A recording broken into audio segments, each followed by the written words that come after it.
there's been a lot of things happening in my life the last few days.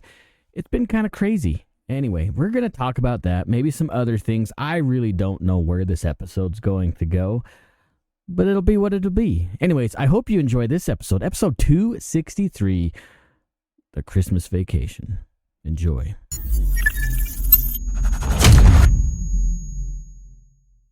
All right, like I said in the intro, these last few days, this couple weeks, honestly, have been crazy. Honestly, ever since GunCon and getting sick, it seems like the weeks go by fast and slow at the same time. I know that probably makes no sense whatsoever, but let's put it in perspective.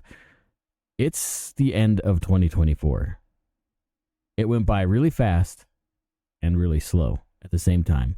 You know what I'm saying. You get what I'm talking about. So let's catch you up to speed. Now, a long time ago, years ago, I had my son on the podcast.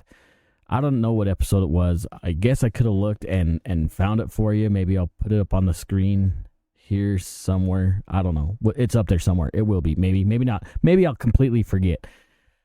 But anyway, he got married. Huh? He got married a few days ago. So, cool thing. I didn't lose a son, but I gained a daughter. Should be awesome. And the good thing is she likes guns. So, you know, the apple doesn't fall far from the tree as far as the boy and I. And he's already starting off on a good shoe, on a good foot, on a good thing, on the stuff. What you just said is one of the most insanely idiotic things I have ever heard. I don't know what I'm trying to say. Anyways, so I'm going to publicly say congratulations to my son. If you want to throw in a congratulations somewhere, throw in a comment, whether it be on YouTube or Rumble or wherever you're listening to this show. So yeah, that was fun and stressful. I don't know if you guys have kids old enough to get married. It was stressful, and I didn't really have to do much. You know, the groom side of the family, traditionally, they take care of the luncheon and they take care of the flowers and buy things here and there to help accommodate the whatnots and the who-dickies and the whatever. But it's the bride side of the family that really has the stress because they got to pay for the reception and all this other mumbo-jumbo. Money. So as far as like burden stress, it wasn't as bad, but it was still pretty stressful and frustrating. But it was a great wedding. I'm excited for the two of them. Just young kids spreading their wings and learning how to fly, right? In their country song like that. Yes, Tanya Tucker. I hate that album, by the way. But it's awesome. I'm excited for them. And maybe some point we'll have him and his wife on the show. But we got to give them time. They're on the honeymoon. Don't want to interrupt. For you newlyweds, the once we're newlyweds, you know exactly what I'm talking about. You can do it! Ask your parents. So, Christmas is coming up. I didn't want to do the cliche Christmas presents to buy this year, though you're running out of time if you haven't bought any. Just saying. As I'm recording this, is the 18th of December, so you only have a few days. If you have to order something, it's going to be too late. So you better get your butt to the store and figure it out. Now, there are some cool guns out there that are floating around, some good deals to be had.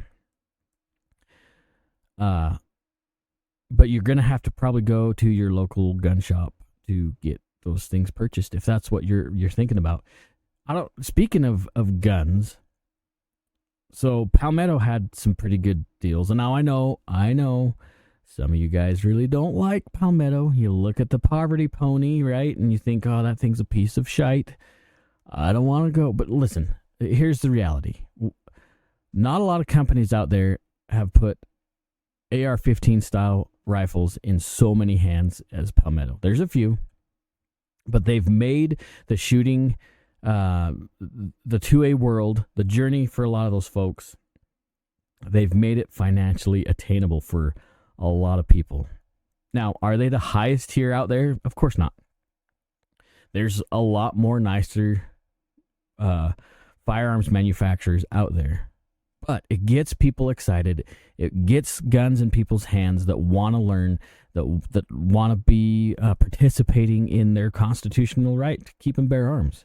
So you can bitch about the quality. Shut up, bitch! Sure, I get it. But in reality, they're not doing nothing wrong. They're getting things out there. And I honestly think they have some cool stuff. I don't get paid by them. I've spent a lot of money on the website. I have no affiliation with Palmetto State Armory. But I look at the Jackal. I look at their little AK-9 pistol. They're doing awesome. The Dagger, yeah, I know. It's just kind of a mediocre Gen 3 style Glock clone. I get it. But they're making things happen. And honestly, I don't think the Dagger is a terrible gun. There's worse guns to buy out there. And if it's the best somebody can afford to get them introduced into the community, I'm down with it. I'm cool with it. Let's make it happen. Now, that being said, they had some smoking deals on the website. They still do. Again, it's probably too late to get stuff here by Christmas. By the time you actually hear this show, because I'm not going to produce this, like I said, I'm recording it on the 18th. But it probably won't actually make it out for a couple days. Just because it's hectic. I got another doctor's appointment tomorrow, and it's just getting close to Christmas. I know you guys know what I mean when it comes to time just floating away. But Ruger, now, if you haven't seen this gun, I would really like to buy one. I messed with one the other day at the store in Idle Falls because I was really curious about it, and I've watched some of the videos, the reviews that I got to look at it. The RXM, because I can't remember the name. And I'll post this picture somewhere here. But the new Ruger RXM, which is Ruger and Magpul got together and actually watched a Gun Talk video. If you guys aren't watching Gun Talk, you should be, or listening to Gun Talk. You should be. Of course, after you listen to this show. And make sure you tell them I sent you, because, you know, I'm a pretty big deal. Anyway, so the new Ruger RXM, Magpul makes the grip, and Ruger made the slide and all the other components, and they married them together. Now, it feels, at least, very similar, and it looks very similar to a Gen 3 Glock, like a 19. The trigger is I don't know if it's better. It's just different. It breaks differently. It feels differently, at least when you dry fire it. I haven't live fired one yet.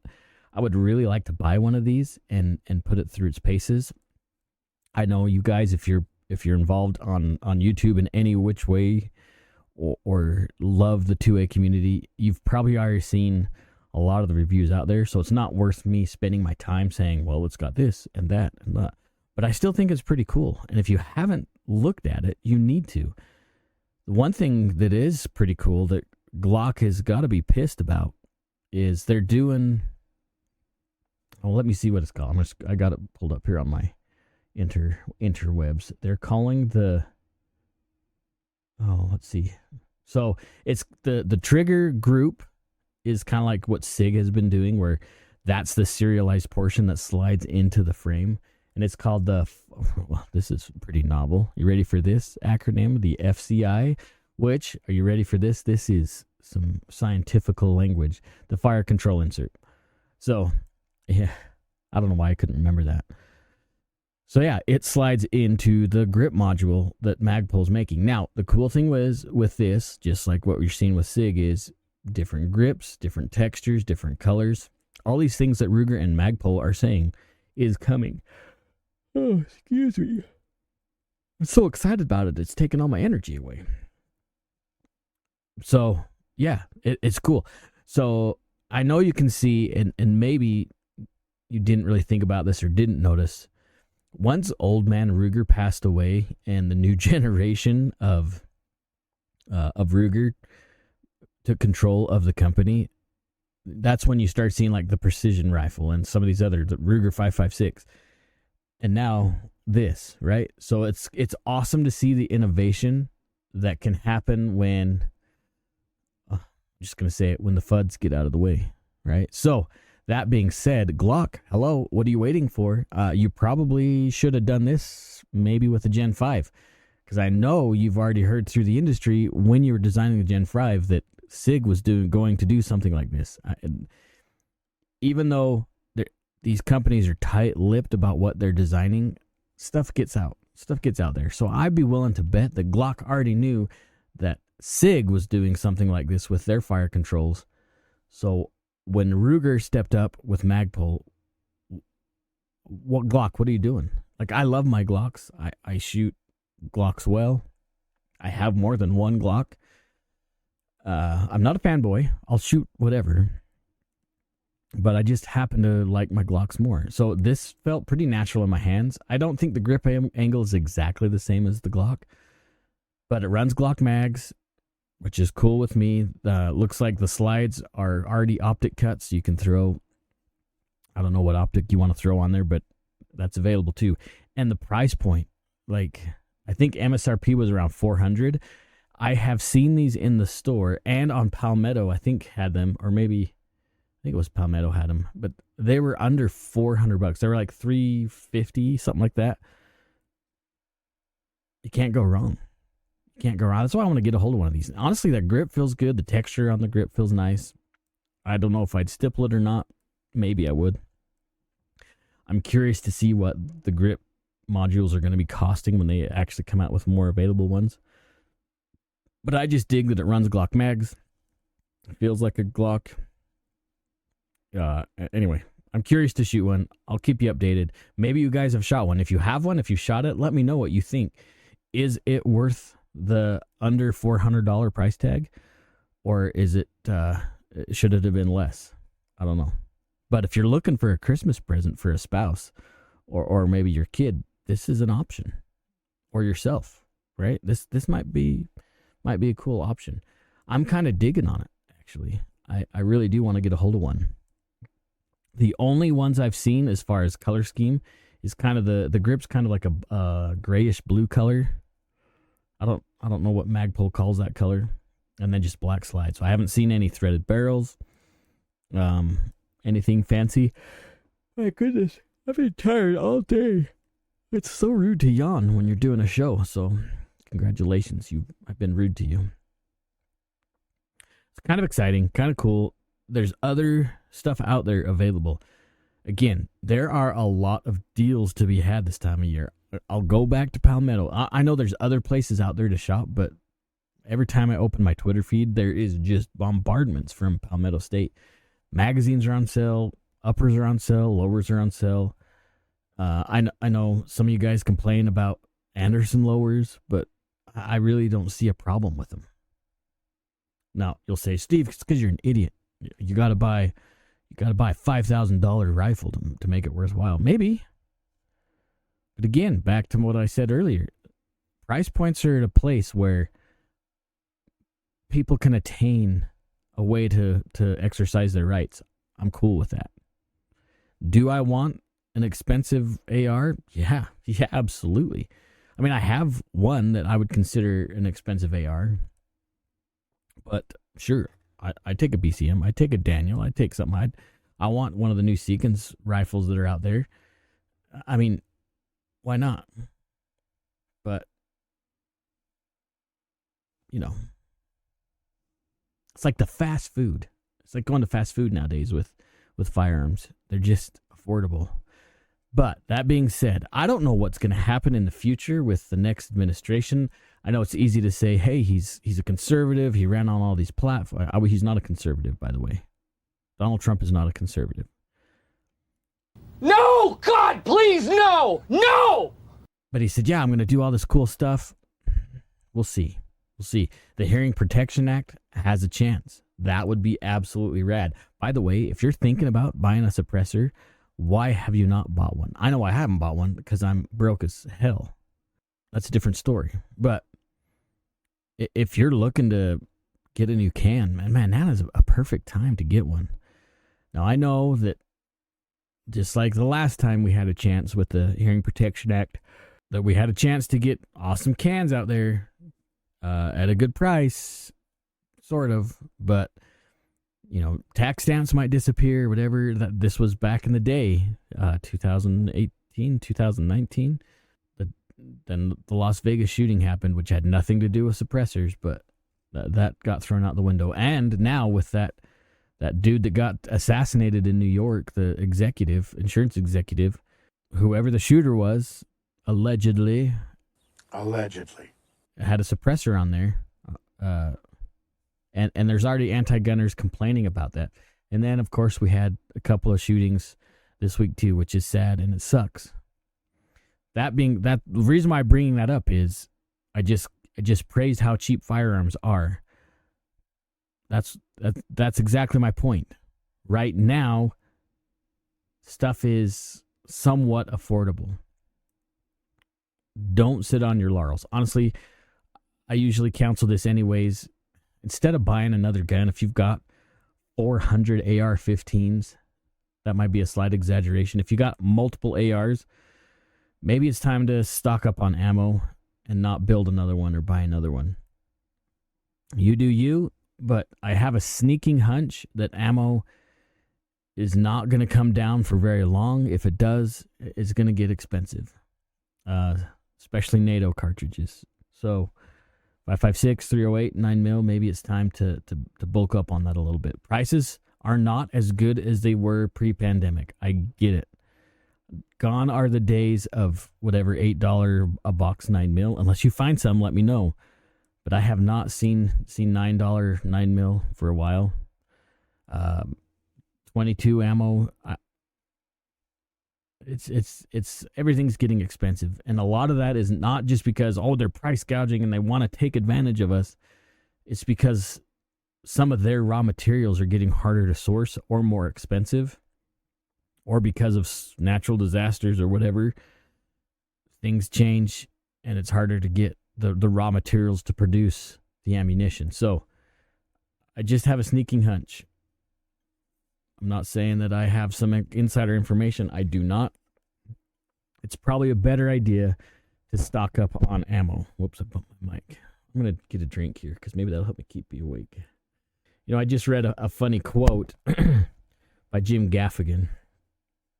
He says, Christmas is the time of year. Let me see if I get this right. Christmas is the time of year that you sit in front of a dead tree eating stale candy out of a sock. Yep, that's it.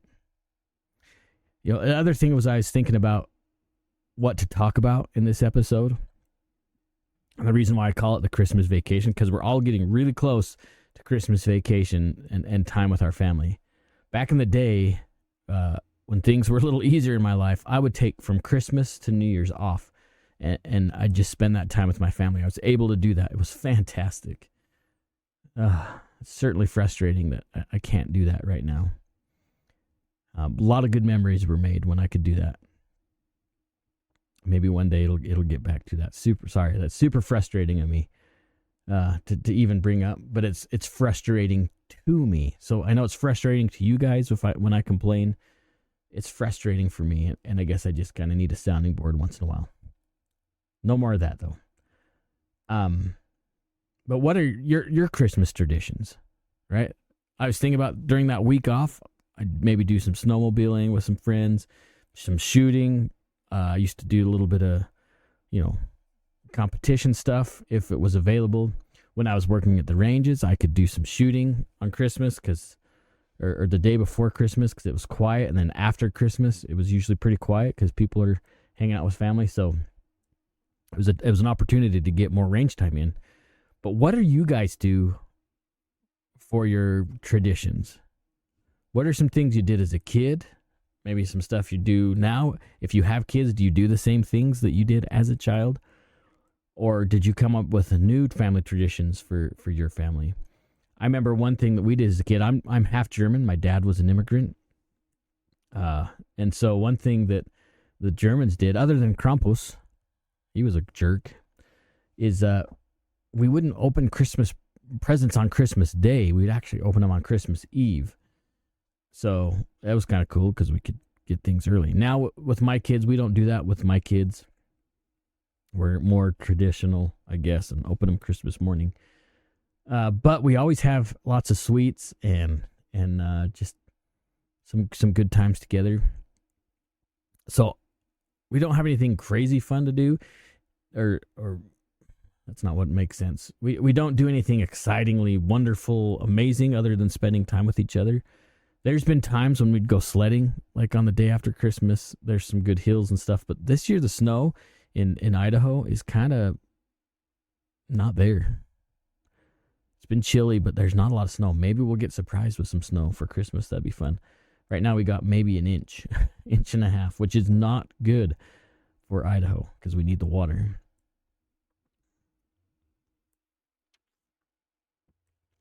Oh, man. I can't stress this high enough. If you like ginger beer, they're definitely not a sponsor.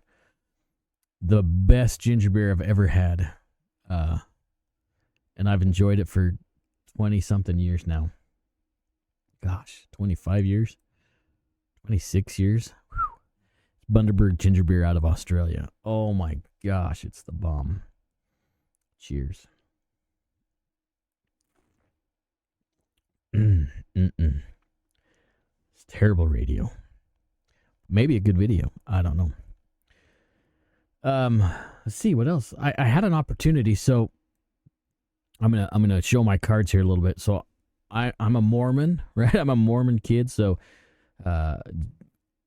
keep your bigotry aside and just listen to the story I'm gonna tell you.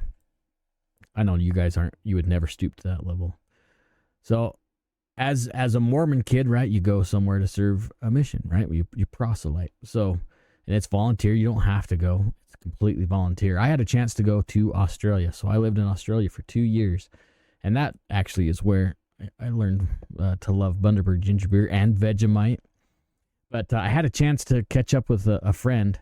She and her family came over here actually a couple nights ago, and we hung out and just talked about the old days, which is another awesome opportunity with Christmas when you get friends and family together, is to reminisce. But if that's something you do, I highly encourage you to have your kids around, or your nieces or nephew or grandkids or whatever. I think it's important that we share these stories, these histories with our loved ones.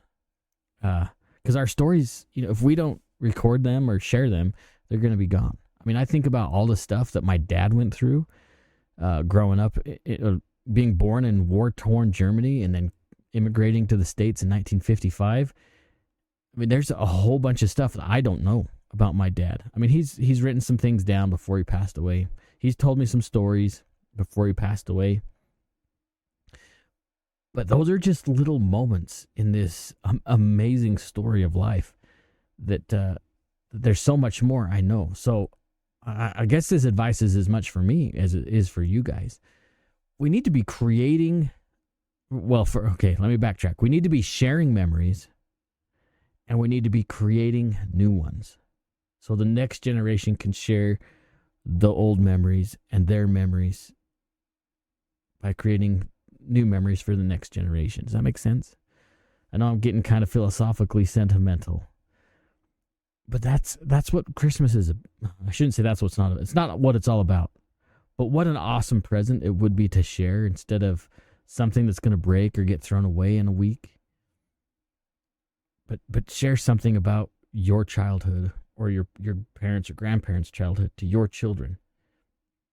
How awesome is that? And I think a lot of that stuff is missing, because I know exactly what's going to happen on Christmas, at least with my kids and their nieces, not their nieces, their cousins, nieces and nephews, I was going to say. No, my nieces and nephews. I know exactly what's going to happen when we all get together is they're going to be on their stupid electronics, not paying attention to the world. I need to fix that. That's something I need to fix. The world is totally different, right? We talk about this frequently, and it all comes together with everything. The world is so different now than when we were kids, whether we talk about the stigma on firearms, or what we perceive as a safe community or unsafe community for that matter, because of the narratives that are pushed and the lack of communication that's out there, right?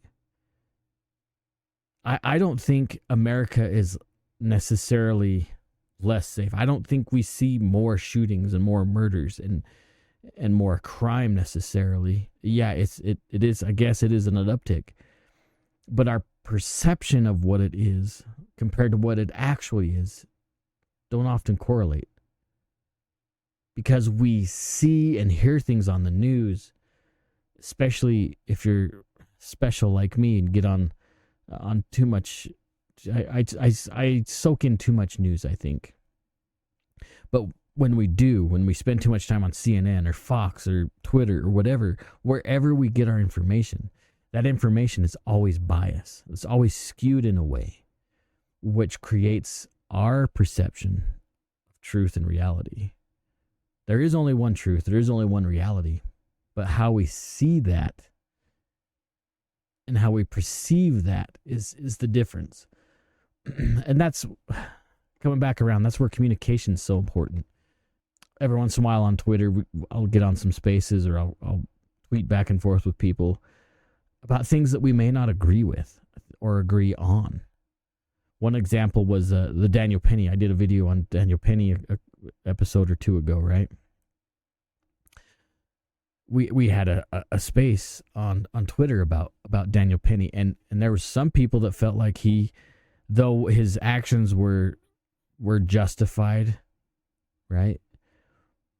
But according to law being satisfied, justice being satisfied, they felt that he was guilty and needed to go to jail, even though what he did was noble. The law said that he should have been prosecuted, and that may have been. But needless to say, when we all got together and we had this conversation about why these individuals felt that way and why I didn't feel that way, I felt like he should have been, there should have been no court hearing, no trial on what Daniel Penny did. I wouldn't say necessarily that he's a hero, but he stepped up and did something that other people weren't willing to do.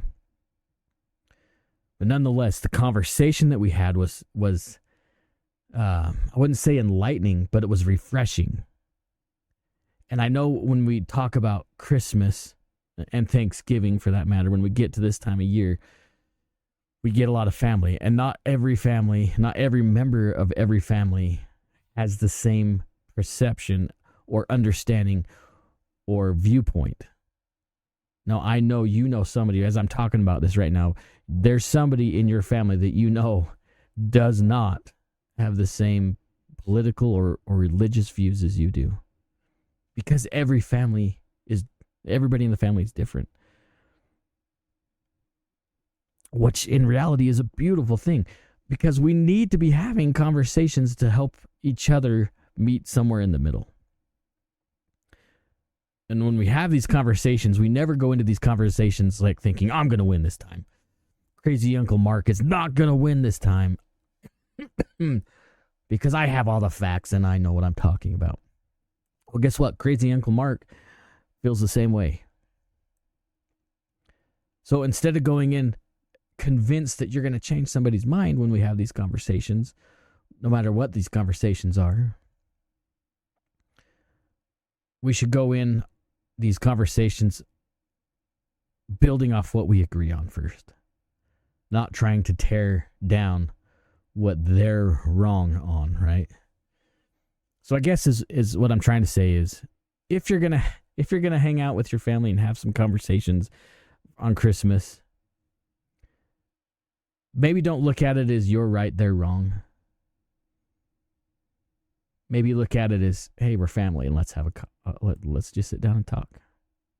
It's probably better that you don't bring up political craziness, anyways, because you never know what crazy Uncle Mark's gonna do. That reminds me. I don't remember where I saw. I think it was on Twitter. There's no way I'll be able to find this. I don't think. It was pretty amazing. Actually, let me see if I can find it. And if I do find it, I'll share it up in here. Hold on. This was absolutely crazy. I think I can find it in the thread of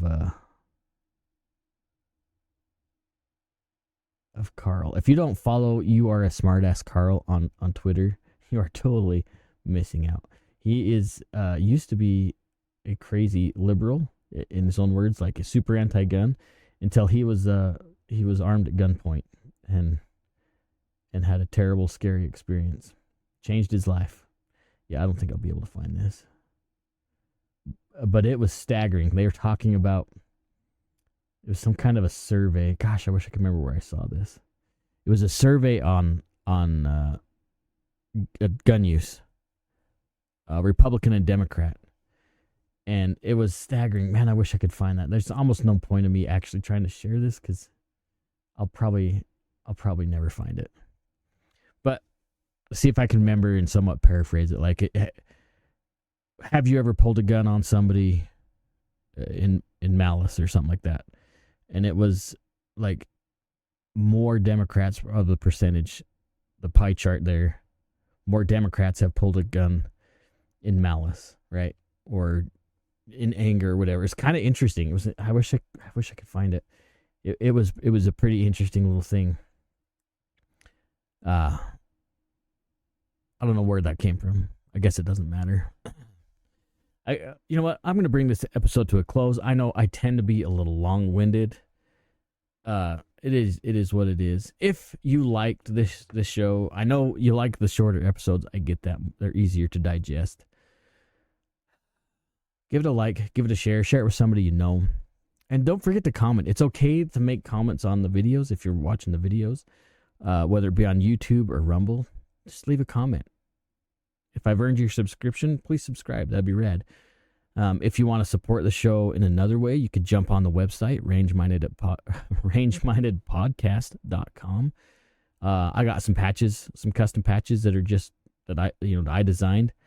I love PVC patches, morale patches. Support the show that way. That'd be rad. You can jump on the link tree. There's places for the Patreon and all that stuff. If you want to, financially support the show, that would be fantastic. I would really appreciate it. You don't have to. Luckily, these are free. I don't get paid to do these. I don't really have any sponsors. So if you want to pitch in, that'd be super cool. If not, at least subscribe and share it with somebody. That would be super awesome. I'd really appreciate it. This Christmas is going to be a special Christmas. I have a feeling that we're all going to have some special connections and some special memories made. Make the most of the time that you have with your family. Because you never know. You never know what's going to happen. If you have some spare time, take some of these family members shooting. What a perfect time of year to introduce somebody to the 2A community. Perfect time of year. It's completely super cash. Find a range to go shoot at, or if you have some ability to go to some public land where it's safe, it's totally awesome. I mean, you could totally change somebody's life. Take somebody shooting. I think it's always a good idea. Make sure that you do some shooting too. Buy some ammo, hang out. I'm going to ask you too, before I let you go. I've really toyed with the idea of selling. I've been making some targets because I have access to a laser. So, and lots of old cardboard boxes, because I also work at a plastics company. So we get lots of boxes. And so I've been taking these cardboard boxes and turning them into targets, and I've got some designs. I think I've actually shared some on a video, or I can't remember. My mind's going. If you think I should have some custom, and these are not just like regular old targets paper targets that you can buy. I have a friend that makes custom targets.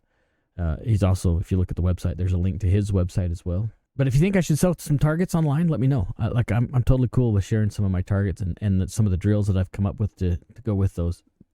It'd be super fun. Make sure that you have a Merry Christmas.